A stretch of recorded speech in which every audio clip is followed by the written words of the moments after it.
ಯಕ್ಷಗಾನದ ಪುಣ್ಯಕ್ಷೇತ್ರ ಕಟೀಲು ನಾನು ಪ್ರತ್ಯೇಕ ಹೇಳಬೇಕಾಗಿಲ್ಲ. ಕಾಲೇಜಿನಲ್ಲಿ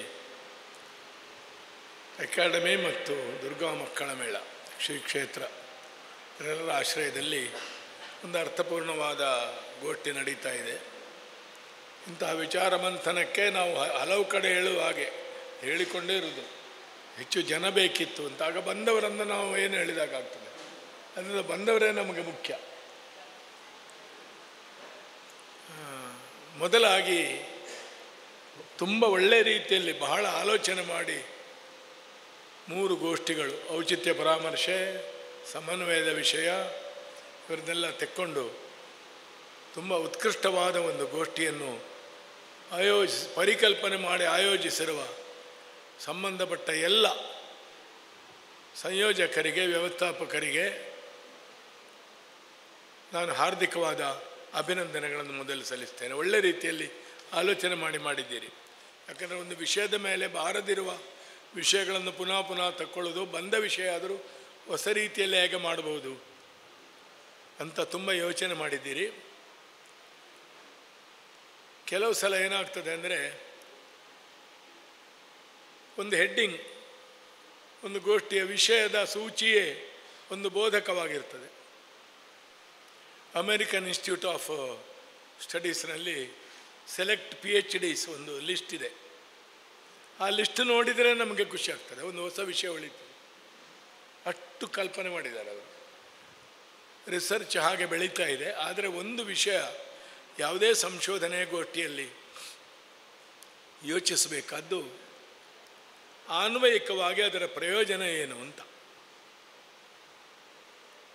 ಒಂದು ಯಕ್ಷಗಾನಕ್ಕಿಂತ ಭಿನ್ನವಾದ ರೀತಿಯಲ್ಲಿ ನಾನು ಹೇಳುವುದಾದರೆ, ನಮ್ಮ ಈಗ NIT ಆಗಿರುವ KREC ಅಲ್ಲಿ ಎಂಜಿನಿಯರಿಂಗ್ ರಿಸರ್ಚಿನ ಬಗ್ಗೆ ಒಬ್ಬರು ದೊಡ್ಡ ನ್ಯಾಷನಲ್ ಪ್ರೊಫೆಸರ್ ಬಂದು ಒಂದು ವಿಷಯ ಹೇಳಿದರು. ನಿಮ್ಮ ಟಾಪಿಕ್ಸ್ ಎಲ್ಲ ನೋಡಿದೆ, ಕ್ರಿಸ್ಟಲ್ಸು, ಫಿಸಿಕ್ಸ್, ಇನ್ನೊಂದು ಮತ್ತೊಂದು ತುಂಬ ಇದೆ. ಆದರೆ KREC ಒಂದು ರೀಜನಲ್ ಕಾಲೇಜ್ ಆಗಿ ಈ ಪ್ರದೇಶಕ್ಕೆ ಏನು ಕೊಡುಗೆ ಅಂತ, ಕರಾವಳಿಯಲ್ಲಿ ಬಹುಕಾಲ ನಿಲ್ಲಬಲ್ಲ ಡಾಮರ್ ಹಾಕೋದು ಹೇಗೆ ಅಂತ ಸಿವಿಲ್ ಇಂಜಿನಿಯರಿಂಗ್ನಲ್ಲಿ ತಯಾರು ಮಾಡಿ, ಅದಕ್ಕಿಂತ ದೊಡ್ಡ ಗೋಷ್ಠಿ ಇಲ್ಲ ಅಂತ ರೀಜನಲ್ ಕಾಲೇಜಿಗೆ. ಅಂದರೆ ಯಾವ ಪ್ರದೇಶದಲ್ಲಿ ಒಂದು ಕಲೆಯೋ, ಸಾಹಿತ್ಯವೋ, ವಿಜ್ಞಾನವೋ ಕೆಲಸ ಮಾಡ್ತದೋ ಅದು ಅಪ್ಲಿಕೇಶನೇ ಸೈನ್ಸ್ ಅಲ್ಲ. ಆದರೆ ಸೈಂಟಿಫಿಕ್ ಅಪ್ಲಿಕೇಶನ್ ಇಲ್ಲದಿದ್ದರೆ science has no meaning. Fundamental research ಬೇಕು. ನ್ಯೂಟನ್ನ 3 ನಿಯಮಗಳು ಇಲ್ಲದಿದ್ದರೆ ಮತ್ತಿನದ್ದು ಬೆಳೆಯುವುದಿಲ್ಲ. ಆದರೆ ಅವುಗಳನ್ನು ಹೇಗೆ ಅಪ್ಲೈ ಮಾಡ್ಬೋದು? ನಮ್ಮ ಮುಂದೆ ನಾವು ಇವತ್ತು ಸೈನ್ಸ್ ಅಂತ ಏನು ಹೇಳ್ತೇವೋ, ವೈಜ್ಞಾನಿಕ ಆವಿಷ್ಕಾರಗಳು, ಅದೆಲ್ಲ ಹೆಚ್ಚಿನದು ಅಪ್ಲೈಡ್ ಸೈನ್ಸ್. ಈಗ ಸೌಂಡ್ ಮ್ಯಾಗ್ನಿಫಿಕೇಷನ್, ಮಾತಾಡಿದ್ದು ದೊಡ್ಡದಾಗಿ ಕೇಳುವುದು, ಮೂಲ ಕಂಡುಹಿಡಿದವನಿಗೆ ಸ್ವರ ದೊಡ್ಡದಾಗ್ತದೆ ಅಂತ ಮಾತ್ರ ಗೊತ್ತಿರೋದು. ಅವೆಂಥದ್ದು ಅಂಡೆ ಮಾಡಿ ಬೊಬ್ಬೆ ಹೊಡೆದು ಎಲ್ಲ ಮಾಡಿದಂತೆ. ಆಗ ಅವನಿಗೆ ಆ ಕಲ್ಪನೆ ಇದ್ದದ್ದಲ್ಲ, ಮೂಲ ಸ್ವರವನ್ನು ದೊಡ್ಡದು ಮಾಡಲಿಕ್ಕೆ ಆಗ್ತದೆ ಅಂತ. ಅದರಿಂದ ಎಷ್ಟು ರೀತಿಯಲ್ಲಿ ಬೆಳೀತು ನೋಡಿ. ಈಗ ಮೈಕ್ರೋಫೋನಲ್ಲೇ 100 ರೀತಿ ಬಂತು. ಥರ್ಡ್ ಎಷ್ಟು ಈಗ ಸಾಮಗ್ರ 5th ಜನರೇಷನ್ ಅಲ್ಲ, 5th ಜನರೇಷನ್ ಆಫ್ ಮೈಕ್ರೋಫೋನ್ಸ್ ಬಂದಿದೆ. ಶುವರ್ ಮೈಕ್ ಬಂದಿದೆ, ಬಟನ್ ಮೈಕ್ ಬಂದಿದೆ. ಅದೆಲ್ಲ ಬಂದದ್ದು ಆ ಮೂಲಭೂತವಾದ ಸಂಶೋಧನೆ. ಅದರಿಂದ ಫಂಡಮೆಂಟಲ್ ರಿಸರ್ಚ್ ಕೂಡ ಬೇಕು. ಆದರೆ ಅಪ್ಲೈಡ್ ರಿಸರ್ಚ್ ಮತ್ತು ಕಲೆಯ ತಾತ್ವಿಕತೆಯನ್ನು ಹೇಗೆ ಅನ್ವಯ ಮಾಡಬಹುದು ಎನ್ನುವ ಯೋಚನೆ ಕೂಡ ತುಂಬ ಅಗತ್ಯ. ವಿಸ್ತಾರವಾಗಿ ಬೆಳೀತಾ ಇರುವ ಯಕ್ಷಗಾನದ ಮೇಲೆ ಅನ್ವಯಿಕವಾಗಿ ಮಾತಾಡಿದ ರಿಸರ್ಚ್ ಮುಟ್ಟುವುದಿಲ್ಲ. ಇದು ಸಮಸ್ಯೆ. ಗೋಷ್ಠಿಯಲ್ಲಿ ಗೊತ್ತಿದ್ದವರೇ ನಾವು ಮಾತಾಡೋದು, ಗೊತ್ತಿದ್ದವರೇ ಕೇಳೋದು. ಕಲಾವಿದರ, ಪ್ರೇಕ್ಷಕರ ಟ್ರೈನಿಂಗ್ ಆಗಬೇಕು. ಯಕ್ಷಗಾನದಂತಹ ರಂಗಭೂಮಿಯ ಸಮಸ್ಯೆ ಏನಂದರೆ, ಇದು ಒಂದು ಕಡೆ ಕ್ಲಾಸಿಕಲ್ ಶಾಸ್ತ್ರೀಯತೆಯ ಎಲ್ಲ ಲಕ್ಷಣ ಉಂಟು ಇದಕ್ಕೆ, ಆಭಿಜಾತ್ಯ. ಇನ್ನೊಂದು ಕಡೆ ಇದು ಥಿಯೇಟರ್, ಜನರ ಕಡೆಗೆ ಹೋಗುವುದೇ ಥಿಯೇಟರ್ನ ಗುಣ. ಹೇಗೋ ಮಾಡಿ ಜನರ ಹತ್ತಿರ ಹೋಗಬೇಕು. ಇವುಗಳ ಮಧ್ಯೆ ಯಾವಾಗಲೂ ಒಂದು ಟೆನ್ಷನ್ ಉಂಟು. ಒಂದು ಕಡೆ ಜನಪ್ರಿಯತೆ, ಜನಾಭಿರುಚಿ, ಅದು ಇಲ್ಲಿ ಬರ್ತದೆ. ಈಗ ಒಂದು ವಿಷಯದಲ್ಲಿ ಜನಾಭಿರುಚಿಗೆ ಕ್ಯಾಟರ್ ಮಾಡಬೇಕಾ? ಅಲ್ಲ, ಜನರನ್ನು ನಮ್ಮ ಮಟ್ಟಕ್ಕೆ ತರಬೇಕಾ? ದೊಡ್ಡ ಸಾಮಗ್ರು ಭಾಳ ವರ್ಷ ಇದನ್ನು ಹೇಳ್ತಾ ಇದ್ರು. ನಾವು ಜನರ ಮಟ್ಟಕ್ಕೆ ಇಳಿಬೇಕಾ, ಜನರನ್ನು ನಮ್ಮ ಮಟ್ಟಕ್ಕೆ ತರಬೇಕು? ಅಲ್ಲ, ಇಬ್ಬರು ಸೇರುವಲ್ಲಿ ನಾವು ಸೇರಬೇಕಾ? ಇದು ಕಲೆಯಲ್ಲಿ ಅನಾದಿಯಿಂದ, ನಾಟ್ಯಶಾಸ್ತ್ರದ ಕಾಲದಿಂದಲೂ ಇದ್ದ ಸಮಸ್ಯೆ ಇದು. ಅದು ಬೇರೆ ಬೇರೆ ರೀತಿಗಳಲ್ಲಿ ಈಗ ಎಕ್ಸ್ಪ್ರೆಸ್ ಆಗ್ತಾ ಇದೆ. ಬೆಳಿಗ್ಗೆ ಒಂದು ತುಂಬ ಒಳ್ಳೆ ಗೋಷ್ಠಿ ಕೇಳಿದೆ ನಾನು. 4 ಜನ ಕೂಡ ತುಂಬ ಚೆನ್ನಾಗಿ ಮಾತಾಡಿದರು, ತೊಳ್ಪಾಡಿಯವರು, ಉಳಿದವರೆಲ್ಲ. ಹಾಗೆ ಇವತ್ತು 4 ವಿಷಯಗಳನ್ನು ಇಟ್ಟುಕೊಂಡಿದ್ದೀರಿ ನೀವು. ಒಂದು ಮಹಿಳಾ ತಾಳಮದ್ದಲೆ. ಮಹಿಳಾ ತಾಳಮದ್ದಲೆ ಯಕ್ಷಗಾನದ ಹೊಸ ಕವಲು ಅಂದರೂ ಯಕ್ಷಗಾನದಲ್ಲಿ ಮಹಿಳೆಯ ಪ್ರವೇಶಕ್ಕೆ ಸುಮಾರು 80-90 ವರ್ಷದ ಇತಿಹಾಸ ಇದೆ. ಒಬ್ಬೊಬ್ಬರಾಗಿ ಬರ್ತಿದ್ದರಂತೆ. ನಾವು ಮೊದಲು ಕೇಳುವ ಹೆಸರು ಇದು. ಐತಿಹಾಸಿಕವಾದ ವಿಷಯಕ್ಕಾಗಿ ಮಾತ್ರ ಹೇಳ್ತಾ ಇದ್ದೇನೆ. ಕೊಲ್ಲೂರು ಯಮುನಮ್ಮ. ಅದನ್ನು ನನ್ನ ಗಮನಕ್ಕೆ ತಂದದ್ದು ದೊಡ್ಡ ಸಾಮಗ್ರಿ. 40ರ ಸುಮಾರಿಗೆ ಅರ್ಥವು ಹೇಳ್ತಿದ್ರು, ಅವರು ಪದ್ಯವು ಹೇಳ್ತಿದ್ರು. ಬೆಳಮಣ್ಣಿನ ಇಬ್ಬರು ಭಾಗವತರಿದ್ದರು. ಹಾಗೆ ಯಕ್ಷಗಾನದ ಆಟದಲ್ಲಿಯೂ ತುಂಬ ರೀತಿಯ ಪ್ರಯೋಗಗಳಾಗಿದೆ. ಮಹಿಳೆಯರು ಸೇರಿ ಮಹಿಳೆಯರೇ ವೇಷ ಮಾಡಿ ಗಂಡಸರ ಹಿಮ್ಮೇಳ, ಹೀಗೆ ಬೇರೆ ಬೇರೆ ಮಟ್ಟದಲ್ಲಿ ಅದಾಗಿದೆ.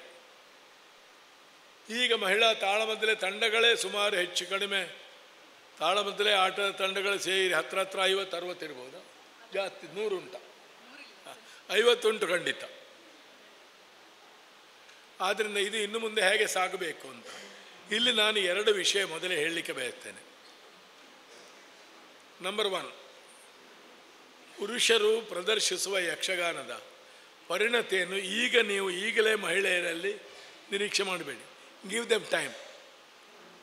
ಪುರುಷರ ಯಕ್ಷಗಾನಕ್ಕೆ 500 ವರ್ಷದ ಇತಿಹಾಸ ಉಂಟು.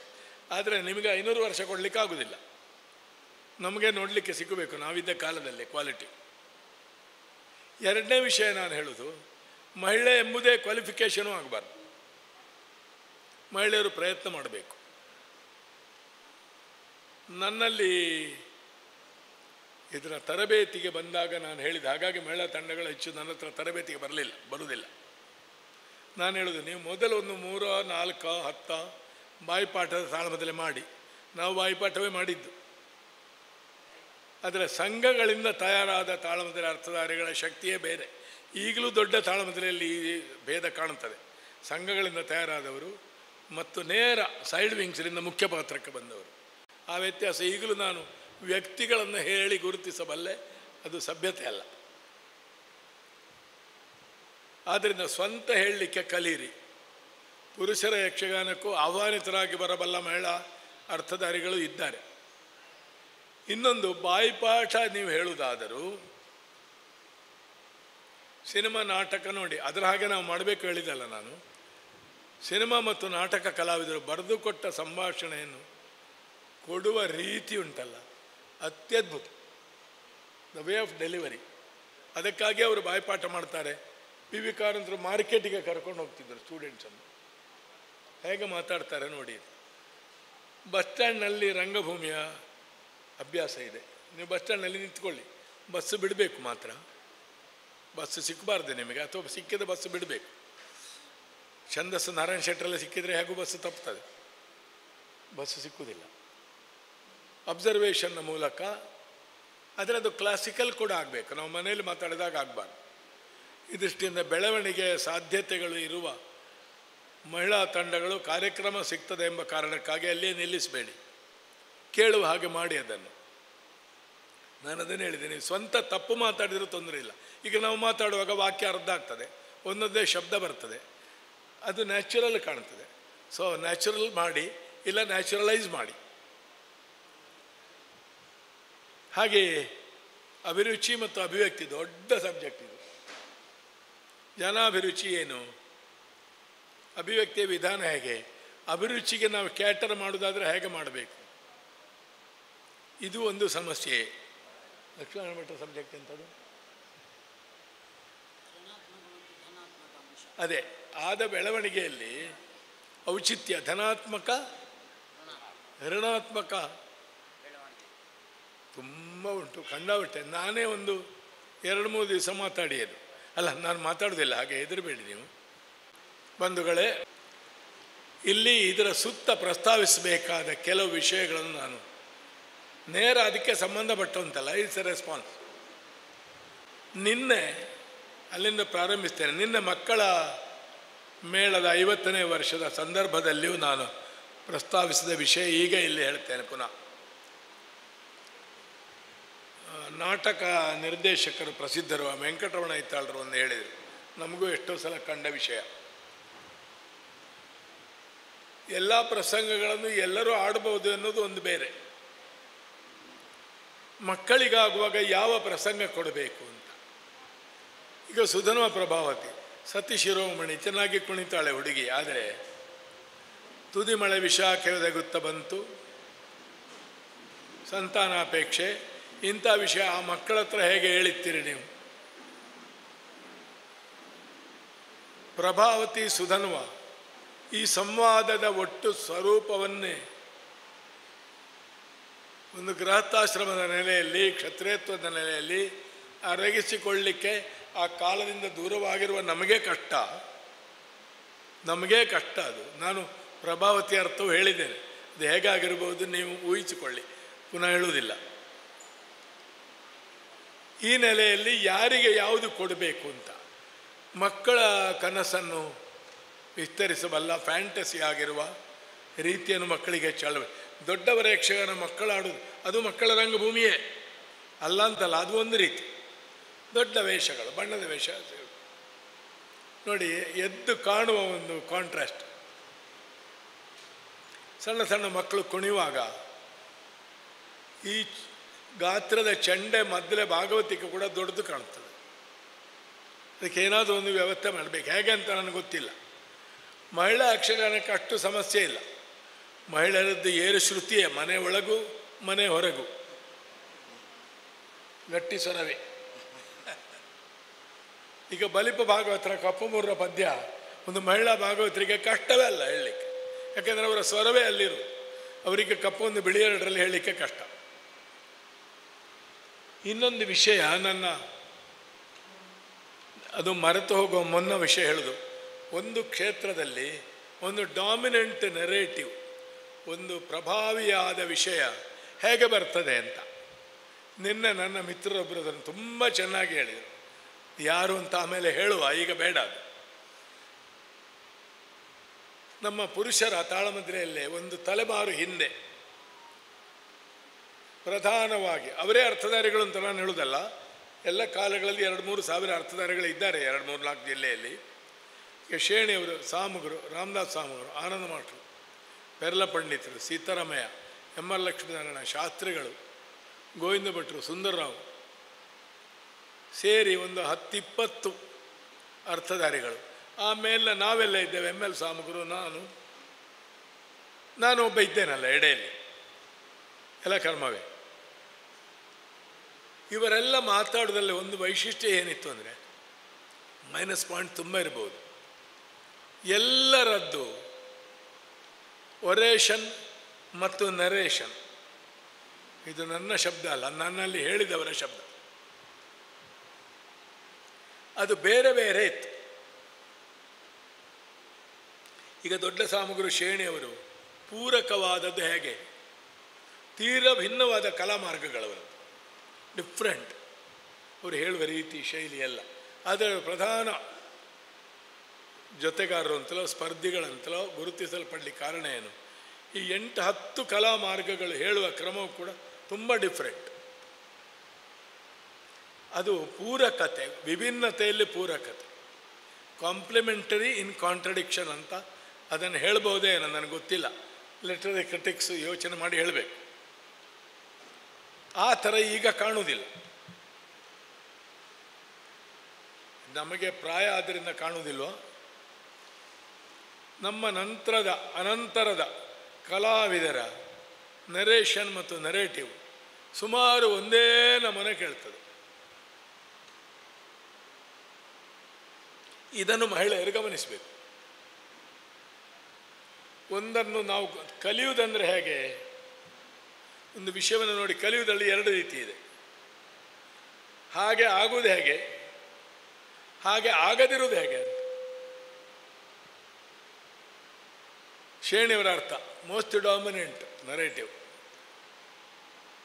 ಒಂದು 500 ವರ್ಷಕ್ಕೆ ಈ ಲ್ಯಾಂಡ್ ಒಂದು ಪ್ರಭಾವ ಮಾಡುವ ಯೋಗ್ಯತೆ ಕಲಾವಿದ ಅವರೆಲ್ಲ. ನೋಡಿ, ಶೇಣಿಯವರ ವಾಲಿ, ಶೇಣಿಯವರ ಮಾಗಧ, ಶೇಣಿಯವರ ರಾವಣ, ಆ ಪಾತ್ರಗಳನ್ನು ನಾನು ಈಗ ಹೇಳೋದು. ನೋಡಿ ಎಲ್ಲಿವರೆಗೆ ಸಮಸ್ಯೆ ಅಂತ. It is not by capacity but by default. ಬೇರೆ ಇಲ್ಲದ್ರಿಂದ ನಾನು ಹೇಳೋದು ಅದನ್ನೀಗ. ನನಗೆ ಈಗಲೂ ಕಾಣುತ್ತದೆ ವಧೆ ರಾವಣ ಎಲ್ಲ ಹೇಳುವಾಗ ಶೇಣಿಯವರ ನೆನಪಾದರೆ ನಮ್ಮದು ಏನು ಸಾಲದು ಅಂತ. ನಾನು ತಕ್ಕ ಮಟ್ಟಿಗೆ ಈಗ ಪ್ರಸಿದ್ಧ ಕಲಾವಿದನು ಅಂತ ಲೆಕ್ಕ ಅಲ್ವಾ. ಅದರ ಮೇಲೆ ಹೇಳಿದರು ವಿಮರ್ಶಕ, ಚಿಂತಕರು. ಚಿಂತೆ ಉಂಟು, ಯಾವಾಗಲೂ ಎಲ್ರಿಗುಂಟು, ಅದು ಇದ್ದದ್ದೇ. ಹಾಗೆ ಆಗದಿರೋದು ಹೇಗೆ ಅಂತ.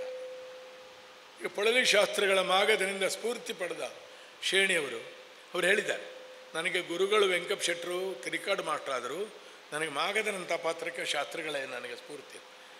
ಶಾಸ್ತ್ರಿಗಳನ್ನು ನೋಡಿ ಪ್ರಭಾವಿತರಾಗಿ ಹೇಳಿದ್ದು ಅಂತ ಕಾಣದ ರೀತಿಯಲ್ಲಿ ಅವರು ಹೇಳಿದ್ದಾರೆ. ಮತ್ತು ಅವರದೇ ರೀತಿಯಲ್ಲಿ ಕೂಡ ಹೇಳಿದ್ದಾರೆ. ಇದು ಎಲ್ಲರೂ ಯೋಚಿಸಬೇಕಾದ್ದು. ನೋಡಿ, ಕನ್ನಡ ನ್ಯೂಸ್ ರೀಡಿಂಗ್ನಲ್ಲಿ ನೀವು ಗಮನಿಸಿ, ತುಂಬ ಬೇರೆ ಮಾಧ್ಯಮದ ಒಂದು ವಿಷಯ ನಾನು ಮಾತಾಡ್ತಾ ಇದ್ದೇನೆ. ಕನ್ನಡದ ನ್ಯೂಸ್ ರೀಡಿಂಗ್ನ ಎಲ್ಲ ಚಾನೆಲ್ಗಳ ನೀವು ಕೇಳ್ತಾ ಏಕಾರವನ್ನು ಗಮನಿಸಿ. ಬರುತ್ತದೆ, ಹೋಗುತ್ತದೆ, ಏನೊಂದು ವಿಚಿತ್ರವಾದ ರಸ್ವ ಏಕಾರ ಬಂದುಬಿಟ್ಟಿದೆ. ಅದು ಯಾರೋ ಒಬ್ಬಳು ಮಾಡಿದ ಸ್ಟೈಲೈಸೇಷನ್. ಅದಕ್ಕೊಂದು ಕಾಂಟ್ರಾಸ್ಟ್ ಹೇಳ್ತೇನೆ. 100 ವಾಲಿ, 100 ರಾವಣ ಅವರ ಮುಂದೆ ಹೇಳಿ ಅದಕ್ಕೆ ಎದುರರ್ಥ ಹೇಳಿದ ರಾಮದಾಸ್ ಸ್ವಾಮಿಗಳು ಅವರ ಅಪರೂಪಕ್ಕೆ ವಾಲಿ, ಕೌರವ, ರಾವಣ ಹೇಳಿದ್ದಾರೆ. ಸ್ವಲ್ಪವೂ ಶೇಣಿಯವರಾಗಲ್ಲ. ವಿಚಿತ್ರ. ಅವರಿಂದ ಪ್ರಭಾವಿತನಾಗದಿರಲಿಕ್ಕೆ ಸಾಧ್ಯ ಇಲ್ಲ. ನಾವೆಲ್ಲ ಹೇಳೋದು ಅದೇ, ಬಾಣೋಚ್ಚಿಷ್ಟಂ ಜಗತ್ಸರ್ವಮಿದ್ದಾಗೆ ಶೇಣಿ ಉಚ್ಚಿಷ್ಟಂ ಅರ್ಥ ಸರ್ವಸ್ವ. ರಾಮದಾಸರ ಮಾಗಧ ಕೇಳಿದ್ದೇನೆ ನಾನು. ಅದು ಒಳ್ಳೆ ಮಾಗಧ ಅಲ್ಲ, ಒಳ್ಳೆ ಕೌರವನೂ ಅಲ್ಲ, ಆದರೆ ಶೇಣಿಯವರಾಗಿಲ್ಲ. ಬೇರೆ ಒಂದು ರೀತಿಯವರು ಪ್ರಾರಂಭ ಮಾಡುವುದೇ ನಾನು ಬದುಕುವುದು ನನಗಾಗಿ, ಊರಿಗಾಗಿ ಅಲ್ಲ, ಲೋಕಕ್ಕಾಗಿ ಅಲ್ಲ. ಇದು ಹೇಗೆ ಬಂತು ಅಂತ ಹೇಳುವಾಗ ತಾಳಮದ್ರೆಯಲ್ಲಿ ಕೆಲವು ತಾಳಮದ್ರೆ ಕೇಳಿದ, ಬಹುಕಾಲ ಅರ್ಥ ಹೇಳಿದ ಒಬ್ಬರು ಬ್ರಿಲಿಯಂಟ್ ಮೈಂಡ್ ಮುಳಿಯ ಮಾಬಲ್ ಭಟ್ರು ನನಗೊಂದು ವಿಷಯ ಹೇಳಿದರು. ಅದು ಹೇಗೆ ಅಂತ. ಮಾಬಲ್ ಭಟ್ರು ತುಂಬ ಅರ್ಥ ಕೇಳಲಿಲ್ಲ ಅಲ್ಲ. ಅವರ ಉತ್ತರಾಯುಷ್ಯದಲ್ಲಿ ಅವರು ತಾಳಮದ್ರೆಯಲ್ಲಿ ಭಾಗವಹಿಸಿದ್ದೇ ಕಡಿಮೆ. ಹಾಗಾಗಲಿಕ್ಕೆ ಕಾರಣ ರಾಮದಾಸ್ ಸ್ವಾಮಿಗಳ ಅರ್ಥಗಾರಿಕೆಯನ್ನು ಒಪ್ಪಲಿ ಬಿಡಲಿ, ಅವರು ಫಸ್ಟ್ ರೇಟ್ ಟ್ಯಾಲೆಂಟ್ ಅಂತ. ಫಸ್ಟ್ ರೇಟ್ ಟ್ಯಾಲೆಂಟ್ ಆದವರು ಹಾಗೆ ಹಸಿ ಕಾಪಿ ಮಾಡೋದಿಲ್ಲ. ಕಲೆ ಬೆಳೆಯುವುದು ಅನುಕರಣೆಯಿಂದಲೇ. ಪರಂಪರೆ ಅಂದ್ರೇನು? ಒಬ್ಬನಾಗೊಬ್ಬ ಕುಣಿಯೋದು, ಒಬ್ಬನಾಗೊಬ್ಬ ಮಾತಾಡೋದು, ಒಬ್ಬನಾಗೊಬ್ಬ ವೇಷ ಕಟ್ಟೋದು. ಆದರೂ ಗೋವಿಂದ ಭಟ್ರು ವೇಷ ಕಟ್ಟುವಾಗ ಅದೇ ಕಿರೀಟದ ವೇಷ, ರಾಜವೇಷದ ವೇಷ ಕಟ್ಟುವಿಕೆಯಲ್ಲಿ ಅದು ಸಂಪ್ರದಾಯ ಇದ್ದು ಕೂಡ ಕ್ರಿಯೇಟಿವ್. ಕುಂಬ್ಳೆ ಸುಂದರರಾಯರೇ ಒಂದು ಕಡೆ ಬರೆದಿದ್ದಾರೆ, ತೆಂಕುತಿಟ್ಟಿನ ರಾಜವೇಷ ಕಿರೀಟವೇಷದ ಪರಿಪೂರ್ಣ ರೂಪ ಗೋವಿಂದ ಭಟ್ಟ ಅಂತ. ಈ ಒಂದು ರಿಲೇಷನ್ ಉಂಟಲ್ಲ ಟ್ರೆಡಿಷನಿಗೂ ಪ್ರೆಸೆಂಟಿಗೂ, ಅದು ಇಂಥಲ್ಲಿ ಬಹಳ ಒಳ್ಳೆಯದಾಗಿ ನಮಗೆ ನೆನಪಾಗುವ ಶಬ್ದ ಅನಿರ್ವಚನೀಯ ಅಂತ. ಇತ್ತೀಚೆಗಿನ ತಾಳಮಂತ್ರಗಳಲ್ಲಿ ತುಂಬ ಸರಳವಾದ ಒಂದು ಅಭಿವ್ಯಕ್ತಿಯಲ್ಲಿ ತುಂಬ ಸಲ ನನ್ನ ಕಿವಿಗೆ ಬೀಳುವ ಒಂದು ಮಾತು, ಆಗಿರುವ ಎಂಬ ಡೆಫಿನೆಟಿವ್ ಎಜೆಕ್ಟಿವ್, ಖಚಿತವಾಗಿ ವರ್ಣನಾತ್ಮಕವಾದ ವಿಶೇಷಣವನ್ನು ಸಂಭಾವ್ಯವಾಗಿ ಹೇಳು. ಅಯೋಧ್ಯಾಧಿಪತಿ ಆಗಿರಬಹುದಾದ ದಶರಥ, ಪಾಶುಪತವನ್ನು ಪಡೆದಿರಬಹುದಾದ ಅರ್ಜುನ, ಭಗವದ್ಗೀತೆಯನ್ನು ಕೇಳಿರಬಹುದಾದ ಅರ್ಜುನ, ಎಂಥದ್ದು ಹಸ್ತನಾವತಿಯ ರಾಜನಾಗಿರಬಹುದಾದ ಕೌರವ. ಅದು ಯಾಕೆ ಆಗಿರಬಹುದಾದ ಹೇಳಬೇಕು ನನಗೆ ಗೊತ್ತಿಲ್ಲ. ಅದು ಆಗಿರಬಹುದಾದ ಅಲ್ಲ ಸ್ವಾಮಿ. ಹೌದೇ, ನಾನು ಕೌರವ ಮಾಡಿ ಒಮ್ಮೆ ಹೇಳಿದ್ದೇನೆ, ನಾನು ಹಸ್ತನಾವತಿಯ ರಾಜನಾಗಿರಬಹುದಾದ ಅಲ್ಲ, ನಾನೇ ಅಂತ. ಅರಸ ಮುನಿದೆ ಯಾಕೆ ತನ್ನಲ್ಲಿ ಅಂತ ಹೇಳುವಾಗ ಅಂದರೆ it was A type of protest. Main is also A type of protest. ಅಂದರೆ ನಾನು ತುಂಬ ಔಚಿತ್ಯಪೂರ್ಣವಾಗಿ ಹಾಗೆ ಪ್ರತಿಕ್ರಿಯೆ ಕೊಟ್ಟಿದ್ದೇನೆ ಅಂತ ಹೇಳಲಿಕ್ಕಿಲ್ಲ. ಇದನ್ನು ಈಗಿನ ತರುಣ ಅರ್ಥಧಾರಿಗಳು ಮಹಿಳೆಯರು ಗಮನಿಸಬೇಕು. ಸ್ವತಂತ್ರ ಅರ್ಥ ಹೇಳುವ ಮಹಿಳೆಯರು ನನ್ನೊಟ್ಟಿಗೆ ಅರ್ಥ ಹೇಳಿದ್ದಾರೆ. ಪುರುಷರಿಗೆ ಆಗುವ ಒಂದು ಮುಜುಗರ ಇದೆ ಮಹಿಳಾ ಅರ್ಥಧಾರಿಗಳ ಒಟ್ಟಿಗೆ, ಅದನ್ನು ಹೇಳಬೇಕಲ್ಲ. ಅದು ಇನ್ನು ಮುಂದೆ ಸಿನಿಮಾದ ಹಾಗೆ ಆತ್ಮೀಯತೆ ಬೆಳೆದು ಬೆಳೆದು ಬೆಳೆದು ಅದು ಬೇರೆ ಆಗ್ಬೋದು. ತುಂಬ ನೆಗಡ್ಲಿಕ್ಕೆ ಉಪಾಯ ಇಲ್ಲ. ತುಂಬ ಇಂಡೈರೆಕ್ಟ್ಲಿ ಗಂಡು ಹೆಣ್ಣಿನ ರಿಲೇಷನು ಸೆಕ್ಶುವಲ್ ಅಂತ ಕಾಣಬಹುದಾದ ಧ್ವನಿಯೂ ಎಲ್ಲಿಯಾದರೂ ಬಂದು ಬಿಡುತ್ತದೋ ಅಂತ ಹೆದರಿಕೆ. ನಮ್ಮ ಹೆಂಡತಿಯರ ಸಭೆಯಲ್ಲಿದ್ದರಂತೂ ಮತ್ತೂ ಹೆದರಿಕೆ.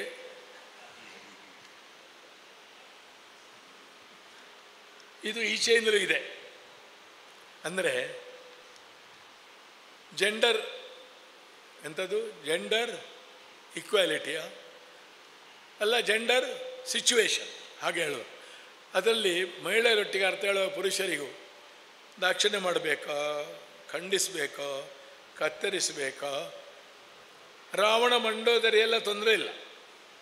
ಸತ್ಯಭಾಮೆ ಕೃಷ್ಣ, ರುಕ್ಮಿಣಿ ಕೃಷ್ಣ, ಪ್ರಭಾವತಿ, ಈಗ ಕುಮುದ್ವತಿ ಮತ್ತು ಮಯೂರಧ್ವಜ ಆದರೆ ತೊಂದರೆ ಇಲ್ಲ. ಹಳೇ ದಂಪತಿಗಳು ಮುದುಕರು ತೊಂದರೆ ಇಲ್ಲ, ಅವಳು ಬಲಿದಾನಕ್ಕೆ ಬರುವುದು. ಟ್ರೆಡಿಷನಲ್ ಕ್ಲಾಸಿಕಲ್ ಇಂಡಿಯನ್ ವುಮನ್, ಪ್ರಾಚೀನ ಭಾರತೀಯ ಮಹಿಳೆ.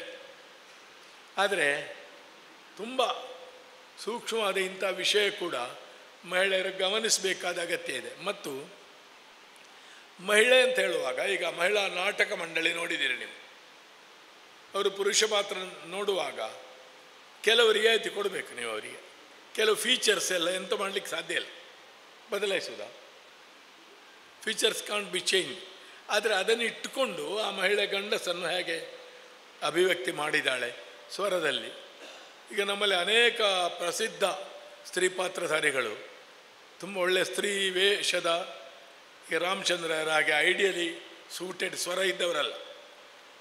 ಸ್ವಲ್ಪ ಮಟ್ಟಿಗೆ ಗೋವಿಂದ ಭಟ್ರು, ಮಂಜುನಾಥ್ ಭಂಡಾರಿ ಇಂಥವರಿದ್ದರು. ಹೀಗೆ ಇದ್ದವರಲ್ಲಿ ಸರಳವಾಗಿ ಕಷ್ಟ ಇಲ್ಲದೆ ಸ್ತ್ರೀಯರ ಹಾಗೆ ಅಲ್ಲದರೂ ಸ್ತ್ರೀ ಪಾತ್ರಕ್ಕೆ ಹೊಂದುವ ಹಾಗೆ ಸ್ವರದಲ್ಲಿ ಮಾತಾಡೋರು ರಂಗಭಟ್ರು ಮತ್ತು ಸುಣ್ಣಂಬಳ. ಸುಣ್ಣಂಬಳ ಆಶ್ಚರ್ಯ, ಯಾಕಂದ್ರೆ ನಾವು ಸ್ತ್ರೀ ವೇಷವು ಮಾಡಿದವರಲ್ವ ಏನೋ ಗೊತ್ತಿಲ್ಲ ನನಗೆ. ಆದರೆ ಆ ಸಿದ್ಧಿ ಎಲ್ಲರಿಗಾಗೋದಿಲ್ಲ. ನಾನು ಸ್ತ್ರೀ ಪಾತ್ರ ಸ್ವಲ್ಪ ವರ್ಷ ಒದ್ದಾಡಿದವನೇ, ನಾನು ಅದನ್ನು ಬಿಟ್ಟಿದ್ದೇನೆ. ಆಮೇಲೆ ಈಗ ನನಗೆ ಕೊಡುವುದೂ ಇಲ್ಲ ಯಾರು, ಯಾಕಂದ್ರೆ ಜನರನ್ನು ಬೇಗ ಓಡಿಸಲಿಕ್ಕಾಗ್ತದೆ. ನನಗೆ ಸ್ತ್ರೀ ಪಾತ್ರ ಕೊಟ್ಟರೆ ಅದು ಬೇರೆ ವಿಷಯ. ಈ ಒಂದು ಇಂಟರ್ ರಿಲೇಷನ್ ಕೂಡ ಗಮನಿಸಬೇಕು. ಆಗಲೇ ಒಂದು ಮಾತು ಹೇಳಿದ್ದೇನೆ, ಮಹಿಳೆಯರಿಗೆ ಸ್ವಾಗತ, ಮಹಿಳೆಯರಿಗೆ ಪ್ರೋತ್ಸಾಹ. Let good air come to me from all sides of the world, but let it not blow me away from my feet. ಈ ಎಚ್ಚರ ಗಂಡಸು ಕಲಾವಿದರ ಬದಲಿಗೆ ಇಂಥ ಪಾತ್ರಕ್ಕೆ ಕರೆಯಲ್ಪಡಬಹುದಾದ ಯೋಗ್ಯತೆಯನ್ನು ಹೆಂಗಸರು ಪಡಿಬೇಕು. ಆ ದಿವಸ ಅಲ್ಲಿವರೆಗೆ ನಾನು ಬದುಕಿದರೆ ನಾನು ಧನ್ಯ. ಅಷ್ಟು ಸುಲಭ ಇಲ್ಲ, ಅದು ಕಷ್ಟ ಇದೆ. ಅದೇ ರೀತಿ ಹಿಸ್ಟಾರಿಕಲಿ ಈಗ ಒಂದು 60-70 ವರ್ಷದಿಂದ ಮಹಿಳೆಯರ ಪ್ರವೇಶ, ಮಹಿಳೆಯರ ತಂಡ, ಮಹಿಳಾ ತಾಳಮದ್ದಲೆ, ಮಹಿಳಾ ಪುರುಷರ ತಾಳಮದ್ದಲೆ ಬೆಳೀತಾ ಬಂದಿದೆ. ಈಗ ಸಿಕ್ಕಿರುವ ಅವಕಾಶ, ನಂಬರ್, ಸಂಖ್ಯೆ, ವೇದಿಕೆ ಇವುಗಳ ನೆಲೆಯಲ್ಲಿ ಮಹಿಳಾ ಯಕ್ಷಗಾನ ಸಾಧಿಸಿದ ಪ್ರಗತಿ ನಮ್ಮ ನಿರೀಕ್ಷೆ ಅಷ್ಟಿಲ್ಲ. Should have developed faster. ಗಂಡಸರ ತಾಳಮದ್ದಲೆಗೂ ಮಹಿಳಾ ತಾಳಮದ್ದಲೆಗೂ ಮಕ್ಕಳದ್ದಕ್ಕೂ ತುಂಬ ತೊಂದರೆ ಆಗಿರುವ ಇನ್ನೊಂದು ಅಂಶ ನಾನು ಹೇಳ್ತೇನೆ. ಸೌಲಭ್ಯದ ಕಾಲ, ಸನ್ನಿವೇಶ ಕೂಡ ಭಾಗವತರಿಗೆ ಮೊದಲೇ ಹೇಗೆ 10-20 ಪ್ರಸಂಗ ಸನ್ನಿವೇಶ ಗೊತ್ತುಂಟೆ, ಇಂಥದ್ದು ಬಿಡುವುದು, ಹಾರಿಸುವುದು ಅಂತ ಹೇಳಿದರೆ ಮುಗೀತು.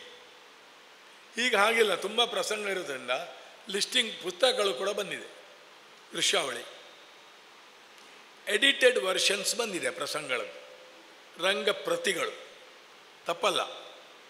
ಆದರೆ ಹೊಸ ಭಾಗವತರುಗಳು ಅದನ್ನೇ ಹಿಡ್ಕೊಂಡು ಬರ್ತಾರೆ, ಗೊತ್ತೇ ಇಲ್ಲ ಅಂತ. ಪ್ರಸಿದ್ಧ ಅರ್ಥಧಾರಿಗಳೊಬ್ಬರಿಗೆ ನಾ ಹೆಸರು ಹೇಳುವುದಿಲ್ಲ, ಭೀಷ್ಮಾರ್ಜುನದಲ್ಲಿ ಇರಾವಂತ, ಶಲ್ಯ, ಕೊನೆಗೆ ಬರುವ ಕರ್ಣ, ಹಲಸಿನ ಹಡವದಲ್ಲಿ ಕರ್ಣ ಬರ್ತದೆ, ನಾನೊಂದು ಕ್ಯಾಸೆಟ್ನಲ್ಲಿ ಹೇಳಿದ್ದೆ, ನನಗೆ ತುಂಬ ಖುಷಿ ಕೊಟ್ಟ ಪಾತ್ರ ಅದು. ಅದೆಲ್ಲ ಉಂಟು ಅಂತಲೇ ಗೊತ್ತಿಲ್ಲ. ಬಂದು ಪಾರ್ಥನ ರಥವೇರೆ, ಅದರ ಮೊದಲು ಏನಾಗಿರ್ತದೆ. ಈಗ ನಾವು ಅದನ್ನು ಕಥಾರಂಭಕ್ಕೆ ತೆಕ್ಕೊಳ್ತೇವೆ, ಅದು ಬೇರೆ ವಿಷಯ. ಆದ್ದರಿಂದ ಪುರಾಣ ಸ್ಟಡಿ ಮಾಡಿ ಅನ್ನೋದೊಂದು ಜನರಲ್ ಆಯ್ತಲ್ಲ, ಪ್ರಸಂಗ ಸ್ಟಡಿ ಮಾಡಿ ಮೊದಲು. ಅದೆಲ್ಲ ಬರ್ತದೆ ಅಂತಲ್ಲ, ಬಿಟ್ಟು ಹೋದ ವಿಷಯ ಯಾವುದುಂಟು ರೆಫರೆನ್ಸ್. ಬೆಳಿಗ್ಗೆ ಒಂದು ಮಾತು ಬಂತು, ಒಬ್ಬರು ಪ್ರಸ್ತಾವಿಸಿ ಸೊಣ್ಣಂಬಳದವರು ಕಾಣ್ತದೆ, ಪೂರ್ವ ಕಥೆ ಗೊತ್ತಿದ್ರೆ ವಾದ ಮಾಡ್ಬೋದು, ಎದುರಾಳಿಗೆ ಅದು ಗೊತ್ತೇ ಇಲ್ಲದಿದ್ದರೆ. ಒಂದು ಉದಾಹರಣೆ ಹೇಳ್ತೇನೆ, ದೀರ್ಘ ಆಗ್ತದೆ. ಕರ್ಣಾರ್ಜುನರಲ್ಲಿ ಸಂವಾದ,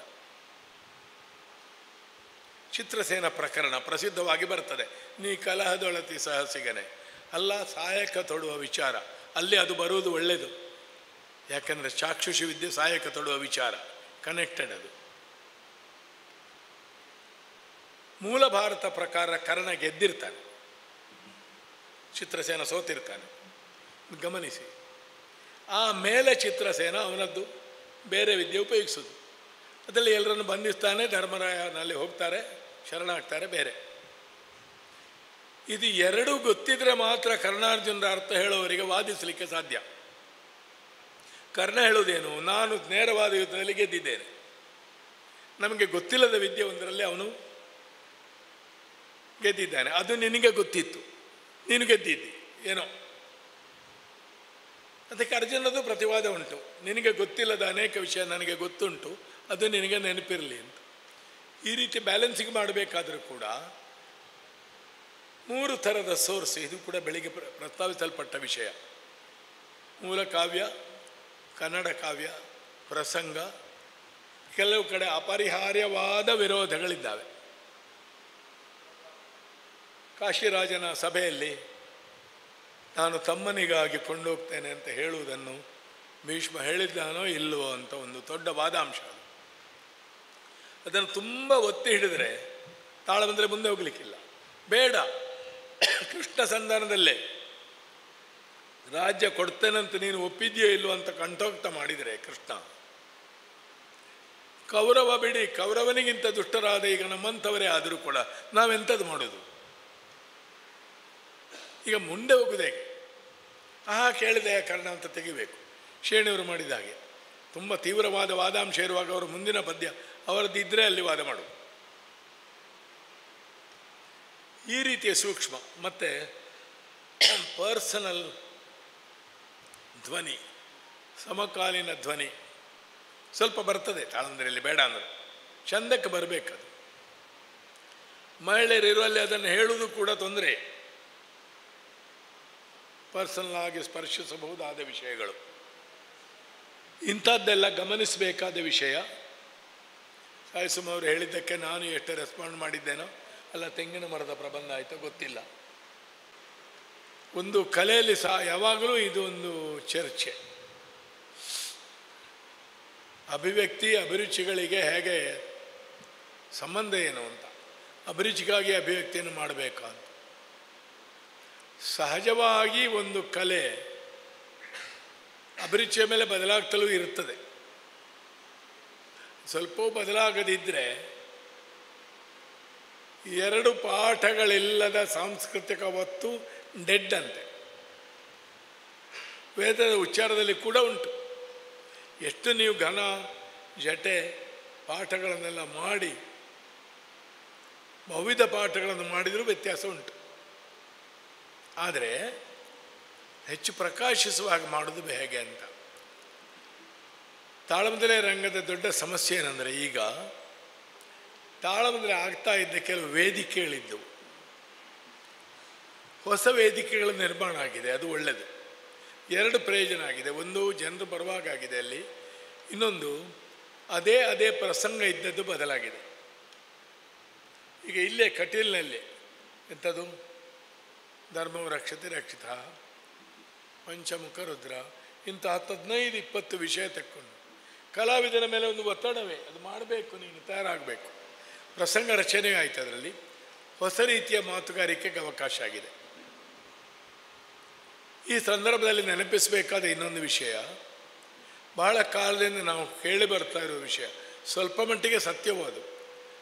ಆಟದ ಪ್ರಸಂಗ ತಾಳಮದ್ದಲೆ ಪ್ರಸಂಗ ಅಂತ. ಆದರೆ ಅದೊಂದು ಕಾಲಿಕವಾದ ವಿಭಜನೆ ನಿಜವಾಗಿ. ಹಾಗೆ ಇಲ್ಲ. ಮೈರಾವಣ ಕಾಳಗ, ಅತಿಕಾಯ, ಇಂದ್ರಜಿತು, ಸಮುದ್ರ ಮಥನ ಎಲ್ಲ ತಾಳಮದ್ದಲೆ ಆಗ್ತಿತ್ತು. ಕೃಷ್ಣ ಸಂಧಾನದಂಥದ್ದು ತಾಳಮದ್ದಲೆಯಲ್ಲಿ ಯಾಕೆ ವಿಶ್ವವಿಜಯಂಥದ್ದು ಪಾಪ್ಯುಲರ್ ಆಯ್ತಂದರೆ, ಸಮಕಾಲೀನತೆಗೆ ಸ್ಪಂದಿಸದಿದ್ದದ್ದು ಕಲೆ ಅಲ್ಲ, ಅದು ನೇರವಾಗಿರಲಿ ಪರೋಕ್ಷವಾಗಿರಲಿ. Theatre should respond to the present. ಅದು ಹೇಗೆ ಅಂತ ಆಮೇಲೆ ನೋಡಬೇಕು. ಸಂಧಾನದಲ್ಲಿ ಪ್ರೀತಿ ದ್ವೇಷ, ಅಣ್ಣ ತಮ್ಮ, ರಾಜಿ ಮಾಡಬೇಕೋ ಮಾಡದಿರಬೇಕೋ, ಸೇಡು ತೀರಿಸಬೇಕೋ ಬೇಡವೋ, ಹಕ್ಕು ಸ್ಥಾಪನೆ ಮುಖ್ಯವೋ ಕ್ಷಮೆ ಕೊಟ್ಟು ಮುಗಿಸುವುದು ಮುಖ್ಯವೋ, ಈ ಪೆರೆನಿಯಲ್ ಸಾರ್ವಕಾಲಿಕವಾದ ಒಂದು ಸಮಾಜ, ಮಾನವ ಸಮಾಜದ ಸಮಸ್ಯೆಗಳಲ್ಲಿ ಇರುವುದರಿಂದ ಕೃಷ್ಣ ಸಂಧಾನ ರೆಲೆವೆಂಟ್ ಆಗಿದೆ. ಬಣ್ಣದ ವಿಷಯ ಇಲ್ಲ, ಅದರಲ್ಲಿ ಯುದ್ಧಗಳಿಲ್ಲ, ತುಂಬ ಹಾಸ್ಯ ಇಲ್ಲ, ಬೇಕಾದರೆ ತರಬೇಕಷ್ಟೆ ಬೇರೆ ಪಾತ್ರಗಳಲ್ಲಿ. ಹರಿಶ್ಚಂದ್ರ ಚರಿತ್ರೆ, ದಳ ಚರಿತ್ರೆ ನೋಡಿ, ಅಲ್ಲಿಯೂ ಹಾಗೆ. ನಾವು ಆಟದ ಫಾರ್ಮುಲಾ ಅಂತ ಏನುಂಟ, ಆ ಫಾರ್ಮುಲಾದ ವಿಷಯಗಳಿಲ್ಲ ಅದರಲ್ಲಿ. 2-3 ಪಾತ್ರದಲ್ಲೇ ಆಗ್ತದೆ. ಆದರೆ ಅದು ಯಾಕೆ ಸ್ಪಂದಿಸ್ತದೆ ಅಂದರೆ, ಸಾರ್ವಕಾಲಿಕವಾದ ಮನುಷ್ಯನ ಏಳು ಬೀಳುಗಳನ್ನು ಅದು ಹೇಳ್ತದೆ. ಇದು ನಳ ಚರಿತ್ರೆ ಅರ್ಥ ಆಗಬೇಕಾದ್ರೆ ನಮಗೆ ಭಾರತೀಯ ಪುರಾಣ ಪರಂಪರೆ ಗೊತ್ತಿರಲೇಬೇಕು ಅಂತಿಲ್ಲ. ಕರ್ಣನ ದುಃಖ ಅರ್ಥ ಆಗಬೇಕಾದ್ರೆ ಗೊತ್ತಿರಬೇಕು, ಅವನಿಗೇನು ಅನ್ಯಾಯ ಆಗಿದೆ, ಹಾಗೆ ಹೀಗೆ, ಪಾಂಡವರ ಕೌರವರ ಸಂಬಂಧ ಏನು. ಹರಿಶ್ಚಂದ್ರ ಚರಿತ್ರೆಯಲ್ಲಿ ಆದರೂ ಸ್ವಲ್ಪ ಹೌದು, ನಳಿ ಚರಿತ್ರೆ ಅಲ್ಲ. ಆದ್ದರಿಂದ ನಾವು ಸಾಮಾನ್ಯವಾದ ಒಂದು ಜರ್ನಲೀಸ್ ಅರ್ಥದಲ್ಲಿ ಅಲ್ಲ, ಒಂದು ಗಂಭೀರವಾದ ಅರ್ಥದಲ್ಲಿ ಸಮಕಾಲೀನತೆ ಅಂತ ಇಲ್ಲದ್ದು ಅದು ಕಲೆ ಆಗುವುದಿಲ್ಲ. ಆದರೆ ಸಮಕಾಲೀನತೆಗೆ ಸ್ಪಂದಿಸುವುದೇ ಹೇಗೆ ಅಂತ ಆ ಪ್ರಶ್ನೆ ತುಂಬ ಸಲ ಕಾಡ್ತದೆ. ಪತ್ರಿಕೆ ಶಬ್ದಗಳನ್ನು ತೆಕ್ಕೊಂಡು ಇದನ್ನು ಸಮಕಾಲೀನತೆ ಅಂತ ಹೇಳೋದು ಬಹಳ ವಿರಳವಾಗಿ, ಅಪರೂಪವಾಗಿ ಮೂಡುಬಿದಿರೆಯವರೊಬ್ಬರು ಸಮಕಾಲೀನತೆ ಎಂದರೆ ಏನು ಅಂತ ಬರೆದರು. ನಮ್ಮ ಅಗಲಿ ಹೋದ ಒಬ್ಬ ಕಲಾವಿದರು ತಾನು ಹೇಳಿದ್ದನ್ನೆಲ್ಲ ಸಮಕಾಲೀನತೆ ಅಂತ ಸಮರ್ಥಿಸಿಕೊಂಡ ಕೆಲವೇ ದಿವಸದಲ್ಲಿ ಲಲಿತರಂಗದಲ್ಲಿ ಮುಕುಂದ ಕಾಮತ್ ಅಂತ ಹೇಳೋರು ಒಂದು ಲೇಖನ ಬಂತು. ತುಂಬ ಉತ್ಕೃಷ್ಟ ಲೇಖನ, ಅವರು ಹೆಚ್ಚು ಬರೀಲಿಲ್ಲ. ಇಂಥ ಮಾತು ಕೇಳಿದೆ ನಾನು. ಅವರಿಗೆ ಕಲೆಯಲ್ಲಿ ಸಮಕಾಲೀನತೆ ಅಂದರೆ ಏನು ಅಂತಲೇ ಗೊತ್ತಿಲ್ಲ ಅಂತ ಸ್ಪಷ್ಟ ಹೇಳಿದರು. ಈಗ ಖಾಂಡೇಕರ್ ಸಮಕಾಲೀನತೆ ತಂದಿದ್ದಾರೆ, ಭೈರಪ್ಪ ತಂದಿದ್ದಾರೆ, ಸತ್ಯಕಾಮ ತಂದಿದ್ದಾರೆ, ಪೌರಾಣಿಕ ಕಾದಂಬರಿಗಳನ್ನು ಬರೆದವರು ಅನೇಕರು ತಂದಿದ್ದಾರೆ. DS ಶ್ರೀಧರದ್ದು ಉಂಟಲ್ಲ, ಪರಶುರಾಮ ಮತ್ತು ವಿಶ್ವಾಮಿತ್ರ. ಸಮಕಾಲೀನತೆ ತರುವ ವಿಧಾನ ಹೇಗೆ ಅಂತ ಒಂದು ನಾವು ಯೋಚಿಸಬೇಕು. ಇನ್ನೊಂದು ಅಭಿನಯದ ಬಗ್ಗೆ ಒಂದು ಮಾತು ಈಶ್ವರ ಭಟ್ರು ನಾನು ಮಾತಾಡಿಕೊಂಡ ವಿಷಯವೇ. ಬೆಳಿಗ್ಗೆ ಆ ಮಾತು ಬಂತು, ನನಗೆ ಅದರಲ್ಲೊಂದು ಬೇರೆ ಅಭಿಪ್ರಾಯ ಉಂಟು. ತಲ್ಲೀನತೆ, ಪರಕಾಯ ಪ್ರವೇಶ ಪಾಪ್ಯುಲರ್ ಇದೆ, ಎಲ್ಲರೂ ಹೇಳ್ತಾರೆ, ಸಂದರ್ಶನಗಳಲ್ಲಿಯೂ ಬರ್ತದೆ. ನೀವು ಪ್ರಸಿದ್ಧರಾಗಲು ಕಾರಣವೇನು? ನಾನು ಪರಕಾಯ ಪ್ರವೇಶ ಮಾಡಿದ್ದೇ ಕಾರಣ. ಹೌದದು ಇರಲಿ, ಅದೊಂದು ಬಾಯ್ಪಾಠ. ಆದರೆ ಪಾತ್ರಕ್ಕೂ ಪಾತ್ರಧಾರಿಗೂ ಡಿಸ್ಟೆನ್ಸ್ ಇರುವುದೇ ಕಲೆಯ ಚಂದ.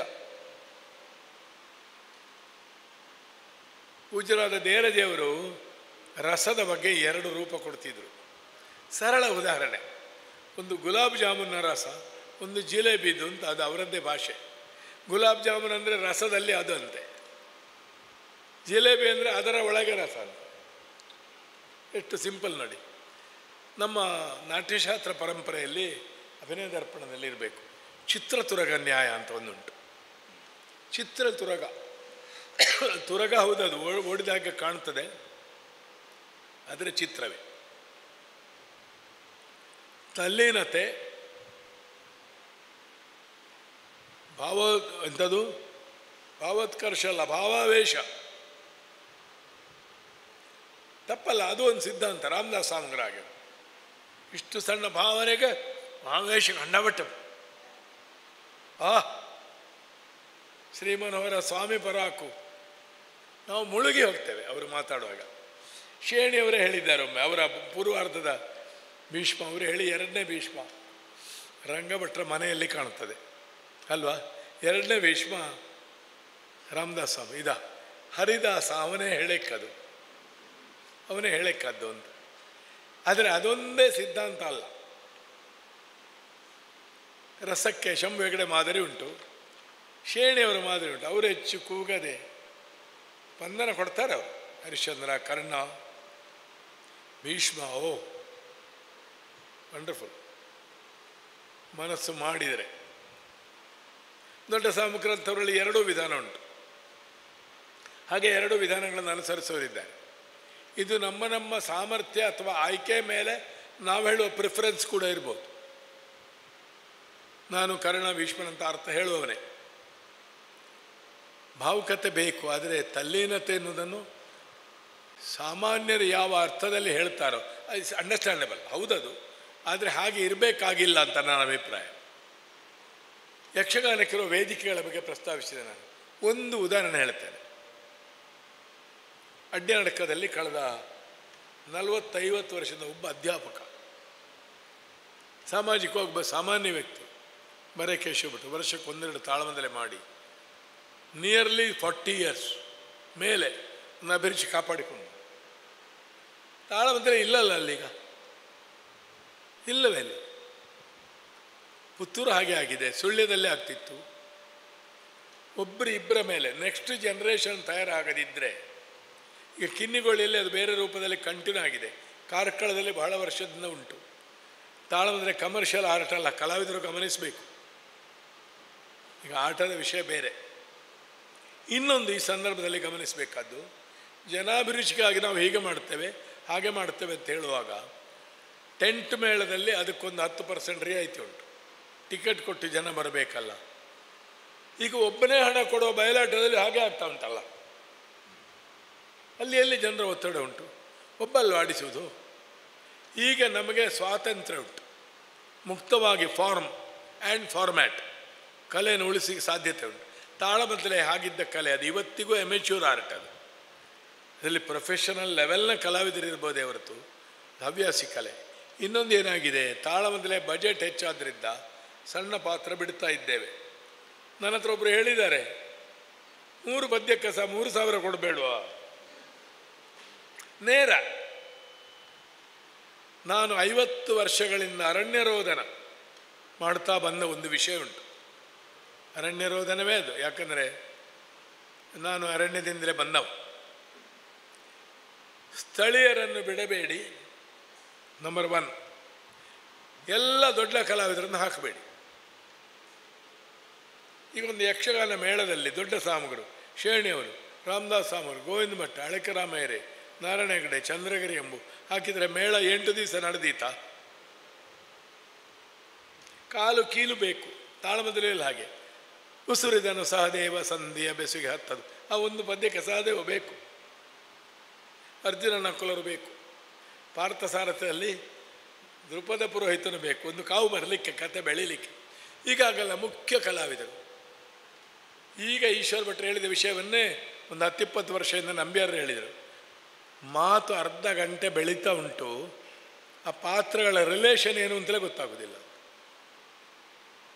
ವಾದಕ್ಕೆ ರಿಲೇಷನ್ ಬೇಕಲ್ಲ. ಈಗ ಸಂಧಾನದ ಕೌರವ, ಭೀಷ್ಮಾದ ಕೌರವ, ಒಂದೇ ಪಾಯಿಂಟ್ ಹೇಳುದಮ್ಮ, ನನಗೆ ರಾಜ್ಯಾಧಿಕಾರ ಉಂಟು, ನನಗೆ ವಂಚನೆ ಆಗಿದೆ, ಪಾಂಡವರು ದುಷ್ಟರು, ಇತ್ಯಾದಿ ಇತ್ಯಾದಿ. ಆದರೆ ಭೀಷ್ಮನ ಮುಂದೆ ಅದನ್ನು ಹೇಳುವ ರೀತಿಯಾಗಿ, ಕೃಷ್ಣನ ಮುಂದೆ ವಿದೆನ್ ಈಕ್ವಲ್, ಸಮಾನನೊಂದಿಗೆ ಹೇಳುವುದು ಹೇಗೆ? ಹೀಗಲ್ವಾ? ಅದರಲ್ಲಿ ನಾನು ಕಂಡ ಒಂದು ವಿಸ್ಮಯ. ಯಾವ್ದು ಮನೆ 73-74 ಇರ್ಬೋದು, ನನಗೆ ಆಗ 28 ವರ್ಷ. ನನ್ನದು ರಾವಣ. ನನ್ನ ರಾವಣನ ಪರಿಸ್ಥಿತಿ ನೋಡಿದ್ದೆ. ದೊಡ್ಡ ಸಾಮಗ್ರ ವಿಭೀಷಣ. ಕೊನೆಯವರೆಗೆ ಅವರು ತಮ್ಮನಾಗಿದ್ದ ಒಂದು ಕ್ರಮ, ಅಣ್ಣ ಅದು ಹಾಗಲ್ವೋ, ಅದು ಹೀಗಲ್ವೋ, ಅದು ಚಂದ. ಆ ರಿಲೇಷನ್ ಗೊತ್ತಾಗಬೇಕು. ಪೆದಮ್ಮಿಗೆಲ್ಲ ಉತ್ತರ ಕೊಡಬೇಕು ಅಂತಿಲ್ಲ, ಮುಖ್ಯ ವಿಷಯಗಳಿಗೆ ಕೊಟ್ಟರೆ ಆಯಿತು. ತಾನು ಸೋತು ಪಾತ್ರದೊಳಗೆ ಪ್ರವೇಶ ಮಾಡಬೇಕು ಅಂತ ಬೆಳಿಗ್ಗೆ ಒಂದು ಮಾತು ಅಂತಲ್ಲ. Very true also, very true. ಹಾಗೆ ಇನ್ನೊಂದು ಪ್ರಶ್ನೆಯನ್ನು ನಾನು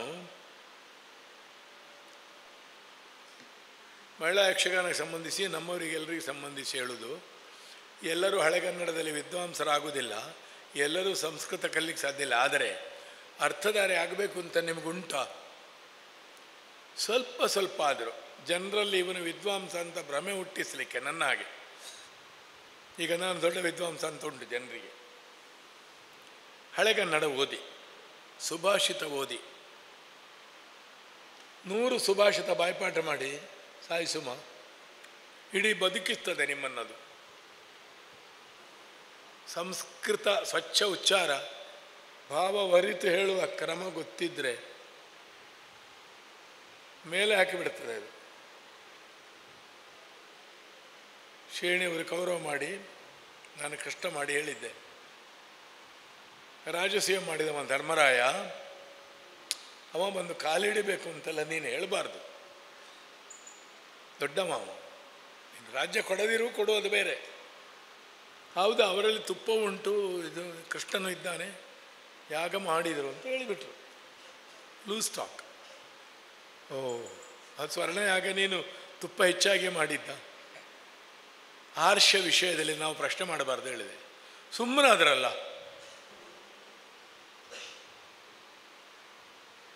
ಮಾತಾಡಲಿಲ್ಲ ಅಲ್ಲ, ತಲೆಗೋಗಿರ್ಬೋದು 1000 ವಾದ ಅವರಿಗೆ. ಶ್ರೇಣಿಯವರಲ್ವ, ಮಾತಾಡಬಾರ್ದು ಅಂತ ಗೊತ್ತಿತ್ತು. 3 ಸಲ ಯಾಕೆ ಅಂತ, ಶರಸೇತು ಬಂಧನ 3 ಸಲ ಯಾಕೆ? ಸುಮ್ಮನೆ ಕೂತ 1-2 ಸಲ. ಮತ್ತೆ ನೆನಪಾದ್ದು ಹೇಳಿದೆ. 3 ಪದ ವಿಚಕ್ರಮೆ, ವಿಷ್ಣುರು ಗೋಪಾದಾಭ್ಯ, ಶಕ್ತಿಗಳು 3, ಕಾಲಗಳು 3, ಮೂರ್ತಿಗಳು 3, 3ಕ್ಕೂ ತ್ರೈವಿದ್ಯರು ವೈದಿಕರು. ಹಾಗೆ 3ಕ್ಕೊಂದು ಮಹತ್ವ ಇರಬಹುದು ಅಂತ 3 ಅಂತ ನನ್ನ ಬಾಯಲ್ಲಿ ಬಂದು ಹೋದ್ದು ಅಂತ ಅರ್ಜುನ.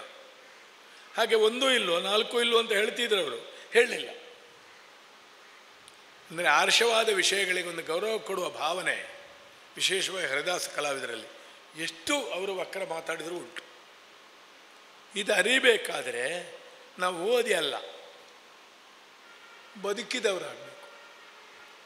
ನಾನು ಜ್ಯೋತಿಷ್ಯ ಕಲ್ತವಲ್ಲ, ವೇದವು ಅಂಥದ್ದು ಕಲ್ತವಲ್ಲ. ಆದರೆ ತಂದೆಯವರು ಸಣ್ಣ ಪ್ರಾಯದಲ್ಲಿ ಹೇಳ್ತಾ ಇದ್ದದ್ದು ಕಿವಿಗೆ ಬಿದ್ದದ್ರಿಂದ ನನ್ನ ಬಾಲ್ಯದ ಮತ್ತು ತಾರುಣ್ಯದ ಸಮಾಜ ಜೀವನ, ಚಿತ್ಪಾವನ ಸಮಾಜದ ಸಮೃದ್ಧವಾದ ವೈದಿಕ ಜೀವನದ ಮಧ್ಯ ಆದ್ದರಿಂದ ವೈದಿಕ ಸಂಸ್ಕೃತಿಯ ಬಗ್ಗೆ ಸಹ ಇವ ತಿಳ್ಕೊಂಡಿದ್ದಾನೆ ಅಂತ ಗ್ರಹಿಸುವಷ್ಟು ನೀವು ನನ್ನಲ್ಲಿ ಅದು ಒಳಗುಂಟು. ಆಮೇಲೆ ನಾನು ಪ್ರಾಕ್ಟಿಕಲ್ ಎಲ್ಲದಿದ್ದರು.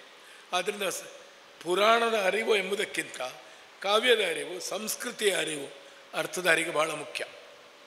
ಅಭಿರುಚಿ, ಅಭಿವ್ಯಕ್ತಿ ನಾವು ಜವಾಬ್ದಾರಿ ದಾಟಿಸುವ ಹಾಗಿಲ್ಲ. ಅದು ಜನರಿಗೆ ಬೇಕಾಗಿ ನಾವು ಮಾಡಿದೆವಂತ. ಒಂದು ಮಾತು ಹೇಳ್ತೇನೆ, ವ್ಯಾಪಾರಿ, ಕಲಾವಿದ, ರಾಜಕಾರಣಿ, ಸೊಸೈಟಿಗೆ ಕ್ಯಾಟರ್ ಮಾಡುವ ಯಾರೂ ಕೂಡ ಕಾಮನ್ಲಿ ಯೂಸ್ ಮಾಡುವ ಶಬ್ದ this is for the people. ಇದು ನಾನು ಜನರಿಗಾಗಿ ಮಾಡಿದ್ದು ಅಂತ. ಯಾವ ಜನರು? ಕಲೆ ವ್ಯಾಲ್ಯೂವನ್ನು ಮೆಜಾರಿಟಿ ಮೇಲೆ ನಿರ್ಣಯಿಸಲಿಕ್ಕಾಗ್ತದ? ಜನರು ಬಂದು ನಿಮ್ಮಲ್ಲಿ ಹೇಳಿದ್ದ, ಜನನಿ ಆಜ್ಞೆಯಲ್ಲಿ ಮಾಲಿನಿಯು 20 ನಿಮಿಷ ಸುತ್ತು ಬರಬೇಕು ಅಂತ ಜನರು ಹೇಳಿದ್ದಲ್ಲ ಅದು. ಅಥವಾ ಸಮಥಿಂಗ್ ಯಾವುದೋ ಒಂದು ಭಾವನೆ ಇಟ್ಕೊಂಡು ಮಾಡಿದಿರಿ, ತಪ್ಪಲ್ಲ. ನಾನು ಕಲೆ ಬಗ್ಗೆ ಒಂದು ಮಾತು ಯಾವಾಗಲೂ ಶಂಭೆಗಡೆಯವರದನ್ನು ರಿಪೀಟ್ ಮಾಡ್ತೇನೆ. ಹಿಂದಿನವರು ಏನೆಲ್ಲ ಮಾಡಿದ್ದಾರೋ ಅದೆಲ್ಲ ನಮಗೆ ಉಪಾದೇಯ, ಪೂಜ್ಯ. ಹಿಂದಿನವರು ಏನೆಲ್ಲ ಮಾಡಿದ್ದಾರೋ ಅದೆಲ್ಲ ವಿಮರ್ಶಾರ್ಹ. ಈ 2 ನಿಲುಮೆ ಇಟ್ಟುಕೊಂಡು ನಾವು ವ್ಯವಹರಿಸಬೇಕು. ಅನೇಕ ಭಾಷಣಗಾರರು ಹೇಳಿದ ಹಾಗೆ, ಇನ್ನು ಉದ್ದ ಮಾತಾಡೋದಿಲ್ಲ ಅಲ್ವಾ? ತುಂಬ ಭಾಷಣದವರು ಹೇಳ್ತಾರೆ ಇನ್ನು ನಾನು ಉದ್ದ ಮಾತಾಡೋದಿಲ್ಲ. ಸಮಕಾಲೀನ ರಂಗಭೂಮಿ ಅಂದರೆ ಏನು ಅಂತ. What is contemporary theatre? ಸಮಕಾಲೀನವಾದ ಸಮಸ್ಯೆ, ಬಸ್ ಸ್ಟ್ಯಾಂಡು, ಬಂಡಾಯ, ಕಾರ್ಮಿಕನ ಸಮಸ್ಯೆ, ರೈತನ ಸಮಸ್ಯೆ, ಆಧುನಿಕ ಮನುಷ್ಯನ ಸಂಘರ್ಷ, ಅದನ್ನು ಹೇಳುವ ಪ್ಯಾಂಟ್ ಶರ್ಟ್ ಹಾಕಿದ ವೇಷ ಇರುವ ರಂಗಭೂಮಿ ಮಾತ್ರ ಸಮಕಾಲೀನವ? ಈಗ 40 ಮೇಳ ಉಂಟಲ್ಲ ಸ್ವಾಮಿ, ಅದು ಕಂಟೆಂಪರರಿ ಥಿಯೇಟರ್ ಅಲ್ವಾ? ಈಗ ನಡೀತಾ ಇಲ್ವ ಅದು?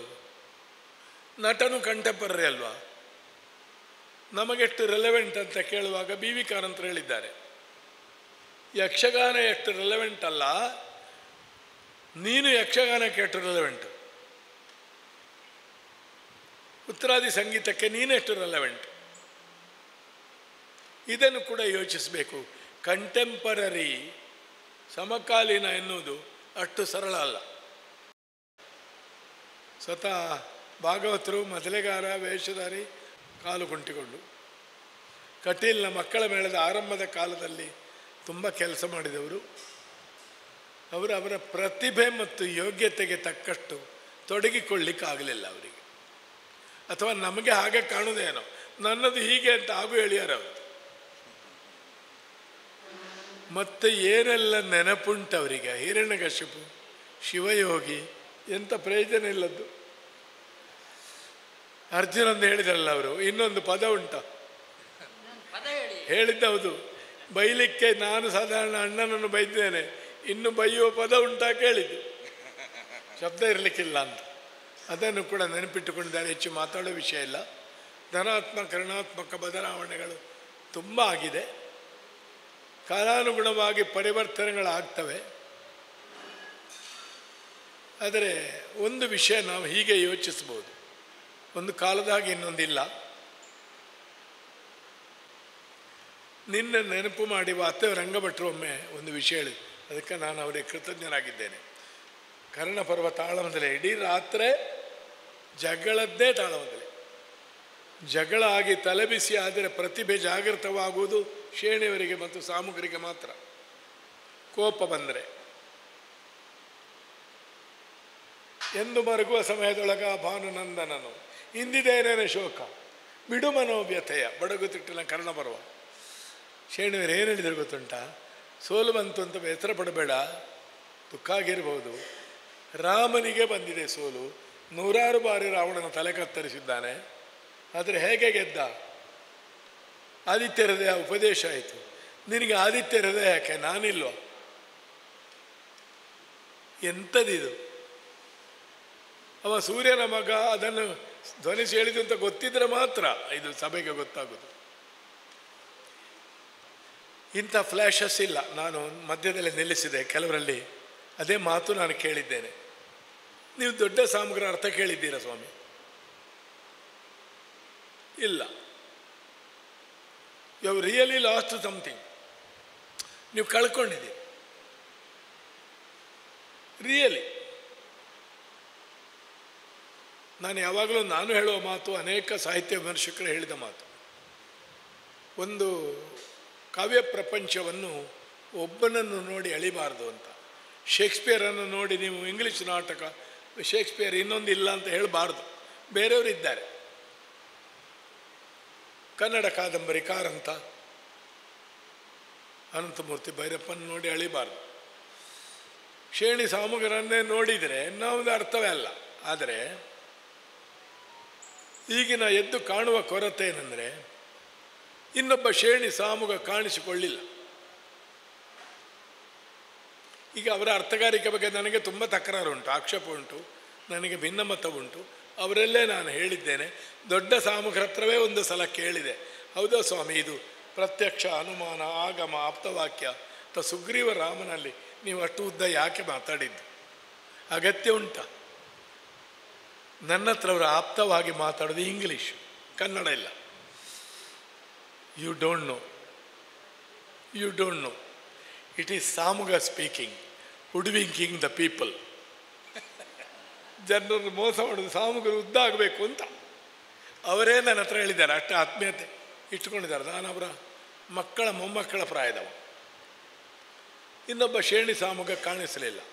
ಇನ್ನೊಂದು ಪ್ಯಾರಡಾಕ್ಸ್ ನೋಡಿ, ನೀವು ಅದನ್ನು ಪ್ರಸ್ತಾವಿಸಿದ್ದೀರಿ. ಅದರಲ್ಲಿ ಪದ್ಯ ಅರ್ಥ ಎಲ್ಲ ಉಂಟದಲ್ಲ ಅವರ ಭಾಷಣದಲ್ಲಿ. ನಾವು ಕಾಲಮಿತಿ ಅಂತ ಹೇಳಿದ್ದೇವೆ. ಕಾಲಮಿತಿಯಲ್ಲಿ ಶೇಣಿ ಸಾಮುಗ್ರು ಬಂದಿದ್ರು, ಅಷ್ಟು ಉದ್ದದ ಪೀಠಿಕೆ ಈಗ ಜನರು ಕೇಳ್ತಿದ್ರು, ಐ ಡೋಂಟ್ ನೋ. ಅವರೇ ಬಂದರೆ ಕೇಳ್ತಿದ್ರೇನೋ. ನಾನು ಮೊದಲಿಂದಲೂ ದೀರ್ಘ ಪೀಠಿಕೆ ಇಲ್ಲ. ಯಾರಾದರೂ ಉದ್ದ ಮಾತಾಡಿ ಅಂತ ಹೇಳಿದರೆ ಉದ್ದ ಮಾತಾಡಿ ಹಾಳು ಮಾಡೋದು ಅಷ್ಟೇ. ಕಾಲಮಿತಿಯ ಕಾಲದಲ್ಲಿ ಕೆಲವು ಭಾಗ ಉದ್ದ ಆಗ್ತಾವೆ, ಕಾಂಪ್ಯಾಕ್ಟ್. ಒಂದು ಕಥಾಭಾಗವನ್ನು ಚಂದ ಸಮಯದ ಒಳಗೆ ಡ್ರಮ್ಯಾಟಿಕ್ ಆಗಿ ಕೊಡುವ ರೀತಿಯಲ್ಲಿ ತುಂಬ ಆದರ್ಶ ಅಂತ ನನಗೆ ಕಂಡ ಅರ್ಥಧಾರಿಗಳಿಬ್ಬರು, ಕುಂಬ್ಳ ಸುಂದರರಾವ್, ಗೋವಿಂದ ಭಟ್. ಎಷ್ಟು ಬೇಕೋ ಅಷ್ಟು ಹೇಗೆ ಬೇಕಾಗಿ. ಈಗ ನಾನು ಅವರೊಟ್ಟಿಗೆ ಎಲ್ಲ ರೀತಿಯ ಪಾತ್ರಗಳನ್ನು ಹೇಳಿದವ. ಇಲಾಸ್ಟಿಕ್, ಉದ್ದ ಗಿಡ್ಡ, ಮತ್ತು ಪದ್ಯ ಕಂತಿ ಹೋಗುವ ಮೊದಲು ಅರ್ಥ ಬರ್ತಿತ್ತು. ತಾಳಬದ್ರೆ ಅರ್ಥಧಾರಿಗಳಲ್ಲಿ ಗೋವಿಂದ ಭಟ್ರು ತುಂಬ ಪ್ರವೃತ್ತರಾಗಿದ್ದವರಲ್ಲ. ಆದರೂ ಕೂಡ ರಂಗಭೂಮಿಯ ರಹಸ್ಯ ಗೊತ್ತಿತ್ತು ಅವರಿಗೆ. ಕೈಕಸೆ ಅಂತ ಒಂದು ಸಣ್ಣ ಪಾತ್ರ ಜೀವಂತವಾಗಿ ಅವರು ಹೇಳ್ತಿದ್ದರು. ಹಿಂದೆ ಏನಾಗಿದೆ, ಮುಂದೆ ಏನಾಗಬೇಕು, ಈ ಕಾಲದ ಪರಿವರ್ತನೆ, ಸಂಧಿಯ ಕಾಲ, ಕಲ್ಚರಲಿ ಆಲ್ಸೋ ವರ್ಲ್ಡ್ ಓವರ್. ಭಾರತದಲ್ಲಿ ಕೂಡ ತುಂಬ ಚೇಂಜಸ್. ಅನೇಕರು ಹೇಳುವ ಹಾಗೆ ಕಳೆದ 50 ವರ್ಷದಲ್ಲಿ ಮಾನವ ಜನಾಂಗ ಸುಮಾರು 2-3 ಸಾವಿರ ವರ್ಷದಲ್ಲಿ ಕಂಡ ಬದಲಾವಣೆಗಿಂತ ಹೆಚ್ಚು ವೇಗವಾಗಿ 50 ವರ್ಷದಲ್ಲಿ ಹೋಗಿದೆ ಅಂತ. ಈ ಕಾಲದಲ್ಲಿ ಸಾಂಸ್ಕೃತಿಕ ಕ್ಷೇತ್ರದಲ್ಲಿ ಪ್ರವೃತ್ತರಾಗಿರುವುದು ಎಲ್ಲ ನಮಗೆ ಸರಿ ಮಾಡಲಿಕ್ಕೆ ಆಗ್ತದಂತಲ್ಲ, ನಾವು ಅದರಲ್ಲಿ ಇನ್ವಾಲ್ವ್ ಆದ್ದರಿಂದ ಯೋಚಿಸಬೇಕಾದ ವಿಷಯ. ಒಳ್ಳೆಯ ಭಾಷಣಕ್ಕಾಗಿ ಅನುಭವಪೂರ್ಣ ಭಾಷಣವಲ್ಲದ ಭಾಷಣ ಮಾತಾಡೋದು. ಅದಕ್ಕಾಗಿ ಲಕ್ಷ್ಮಣ ಭಟ್ರು ಹಾರ್ದಿಕವಾಗಿ ಅಭಿನಂದಿಸ್ತೇನೆ. ಆತ್ಮೀಯ ಬಂಧುಗಳೇ, ಮೊದಲಾಗಿ ಈ ಅತ್ಯುತ್ತಮವಾದ ಗೋಷ್ಠಿಯ ಸಂಯೋಜನೆಗಾಗಿ ಎಲ್ಲ ಸಂಘಟನೆಗಳನ್ನು ನಾನು ಹಾರ್ದಿಕವಾಗಿ ಅಭಿನಂದಿಸ್ತೇನೆ. ಬೆಳಗಿನ ಗೋಷ್ಠಿ, ಮಧ್ಯಾಹ್ನದ ಗೋಷ್ಠಿಯ 4 ಜನರು ಎಲ್ಲರೂ, ಶ್ರೀಮತಿ ಸಾಯಿ ಸುಮನಾವಡ, ಲಕ್ಷ್ಮಣ ಭಟ್ರು, ಈಶ್ವರ ಭಟ್ರು, ಶ್ರೀಯುತ ಆಸ್ರಣ್ಣರು ಎಲ್ಲ ಬೇರೆ ಬೇರೆ ರೀತಿಯಲ್ಲಿ ಒಂದೇ ನಮನೆ ಕಾಣದೆ ಎಲ್ಲ ಪ್ರಬಂಧ ಮಂಡನೆ ಎಲ್ಲ ರೀತಿ ಬೇರೆ ಬೇರೆ ಆಗಿದೆ. ಅದಕ್ಕಾಗಿ ಎಲ್ಲರನ್ನು ಹಾರ್ದಿಕವಾಗಿ ಅಭಿನಂದಿಸ್ತೇನೆ. ತುಂಬ ಒಳ್ಳೆಯದಾಗಿದೆ. ಇನ್ನು ಒಳ್ಳೆಯದಾಗದಿದ್ದರೆ ನನ್ನದು ಮಾತ್ರ, ಸ್ವರ ಮಾತ್ರ ಕೈ ಕೊಟ್ಟಿದೆ, ಒಂದು ಉಪಕಾರ ಆಗಿದೆ. ಅಷ್ಟಾದರೂ ಪ್ರಜ್ಞೆ ಇದ್ದರೆ ಬೇಗ ಮುಗಿಸಬೇಕು. ಈಗ ನಾನು ಮಾತಾಡಲಿಕ್ಕಿರೋದು ಶ್ರೀಯುತ ಕಮಲಾದೇವಿ ಅಸ್ತ್ರಣ್ಣರು ಹೇಳಿದ ವಿಷಯದಲ್ಲಿ ಮಾತ್ರ. ಉಳಿದ ವಿಷಯ ನಾನು ಅಲ್ಲಿ ಹೇಳಿದ್ದೇನೆ. ಅವರ ಬದ್ಧತೆಯ ವಿಷಯ ಹೇಳಿದರು. ಕಲೆಗೆ ಬದ್ಧತೆ ಬೇಕು, ಪಾತ್ರಗಳಿಗೆ ಬೇಕು, ಪುರಾಣಕ್ಕೆ ಬೇಕು. ಇಲ್ಲಿ ಆಸ್ತಿಕ್ಯದ ಒಂದು ಪ್ರಶ್ನೆ ಚರ್ಚೆ ಆದ್ದರಿಂದ ಹೇಳೋದು ನಾನು. ಆಸ್ತಿಕ್ಯ ಅಂದರೆ ಏನು ಅಂತ. ನನ್ನ ಆಸ್ತಿಕ್ಯವನ್ನು ನೀನು ನಿರ್ಣಯಿಸುವುದಲ್ಲ, ನಾನೇ ನಿರ್ಣಯಿಸು. ನಾನು ಅಂಗಿ ತೆಗೆದು ಊಟ ಮಾಡುವ ಸಂದರ್ಭ ಇದ್ದರೆ ಟೇಬಲಿಗೆ ಹೋಗ್ತೇನೆ, ನಾನು ನಾಸ್ತಿಕ ಅಲ್ಲ. ಅದಕ್ಕೆ ನಾನು ಅವರಿಗೆ ಸುಲಭಕ್ಕೆ ಅರ್ಥ ಹೇಳೋದು, ನನ್ನ ಆಸ್ತಿಕ್ಯ ಶರ್ಟಿನಲ್ಲಿ ಇಲ್ಲ ಅಂತ. ನಮ್ಮಲ್ಲಿ ಪರಮ ವೈದಿಕರು, ಅವರಿಗಿಂತ ವೈದಿಕರಿಲ್ಲ. ಜೈಮಿನಿ, ಕುಮಾರಿಲ, ಪ್ರಭಾಕರ, ಮೀಮಾಂಸಕರು ಅವರು ಈಶ್ವರನನ್ನು ಒಪ್ಪುವುದಿಲ್ಲ, ವೇದವೇದನೆ ಒಪ್ಪುವುದು. ಮಹಾಶೈವರಿಗೆ ವೈಷ್ಣವರು ನಾಸ್ತಿಕರು ಆಲ್ಮೋಸ್ಟ್. ಹಾಗೆ ಬೇರೆ ಬೇರೆ ಮತದವರಿಗೆ ಬೇರೆ ಬೇರೆ ಮತದವರು ನಾಸ್ತಿಕರು. ಪ್ರೊಹಿಬಿಟಿವ್, ಎಕ್ಸ್ಕ್ಲೂಸಿವ್ ಬೇರೆ, ದೇವನೊಬ್ಬ ನಾಮ ಹಲವು, ಏಕಂ ಸದ್ವಿಪ್ರಾ ಬಹುಧಾ ವದಂತಿ. ಅದು ಹುಟ್ಟಿದ್ರಲ್ಲೇ ಈಶ್ವರ ಅಲ್ಲ ತೆರೆ ನಂಬರುವುದು ಆ ಸಮಾಜದಲ್ಲಿ ಮಾತ್ರ. ಇನ್ನೊಂದು ಸಮಾಜದಲ್ಲಿ ಆ ಪದ್ಯ ಹುಟ್ಟುವುದೇ ಇಲ್ಲ.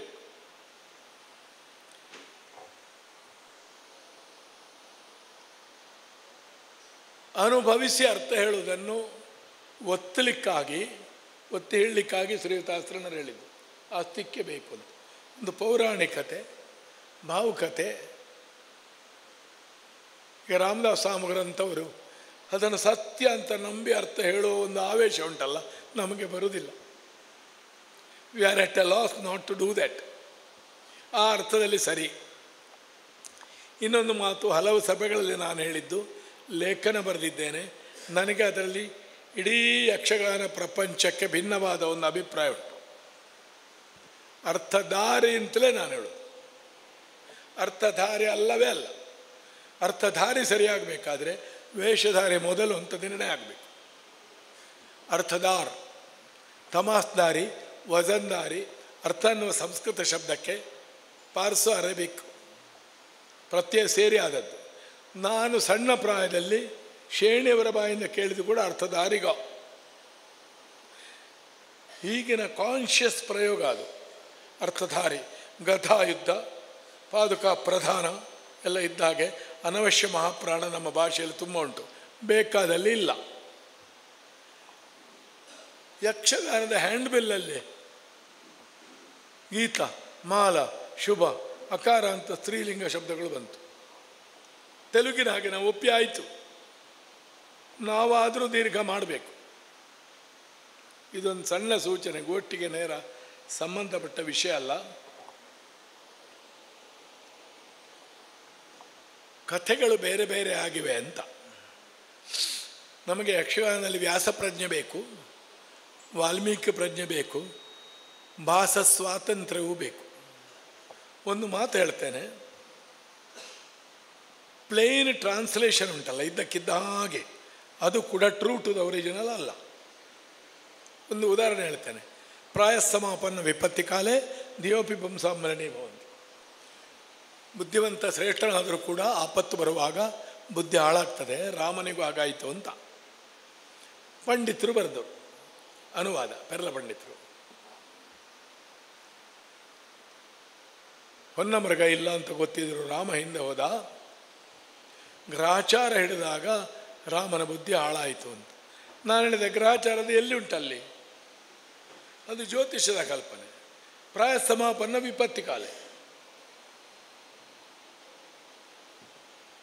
ಹೌದಲ್ಲ ಅಂತ ಹೇಳಿದ್ರು ಪಂಡಿತರು. ಪೆದಂ ಮಾತಾಡಲಿಲ್ಲ, ಪಂಡಿತರಲ್ಲ ಅವರು, ನಮ್ಮಷ್ಟು ಪೆದಂಬರಲ್ಲ, ಸತ್ಯವನ್ನು ಒಪ್ಪುವರು. ಒಂದು ಅನುವಾದವೇ ಟ್ರೂ ಆಗೋದಿಲ್ಲ ಅಂತಾದರೆ ಕಥೆ ಅನುವಾದ ಹೇಗೆ ಟ್ರೂ ಆಗ್ತದೆ?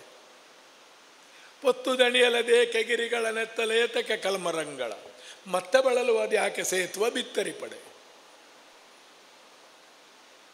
ಒಂದು ಸಲ ನಾನು ಸ್ವಲ್ಪ ಏರಿನಲ್ಲಿ ಎತ್ತುಗಡೆ ಕೊಟ್ಟೆ, ಭಾಗವತರು ಹಾಗೆ ಆಡಿದರು ಕಡತೋಕ. ಮರುದಿವಸ ತಮಾಷೆ ಮಾಡಿದ, ಅಯ್ಯೋ ನಿಮ್ಮ ಅವಸ್ಥೆ, ಪೊತ್ತು ದಣಿಯೋದು ಯಾಕೆ, ಎಷ್ಟು ಚೆಂದ ಹಾಸ್ಯವಾಗಿ ಹೇಳಿದರು ಗೊತ್ತುಂಟು. ಒಂದು ಪದ್ಯದ ಸಾಧ್ಯತೆ ನೋಡಿ. ಘಟ್ಟದ ಮೇಲೆ ವಿಶ್ವನಾಯಕ ನಿನ್ನ ವಾಕ್ಯವ ವಿಶ್ವಾಸವೆಂದು ನಂಬಿದೆನೆಂದು, ಸುಗ್ರೀವನ ಪದ್ಯ. ಕೂಡಲೇ ಹನುಮಂತ ಬರುವುದು, ಸೂರ್ಯವಂಶದ ರಾಯರ ಆಡಿದ ಕಾರ್ಯ ತಪ್ಪದು ಕಪಟವಲ್ಲಿ, ಹನುಮಂತನ ಪದ್ಯ ಅದು. ಅಲ್ಲಿ ನನಗೆ ಜಗ್ಗಾಯ್ತಾ, ಹೌದಾ ಹೀಗೊಂದು ಉಂಟ?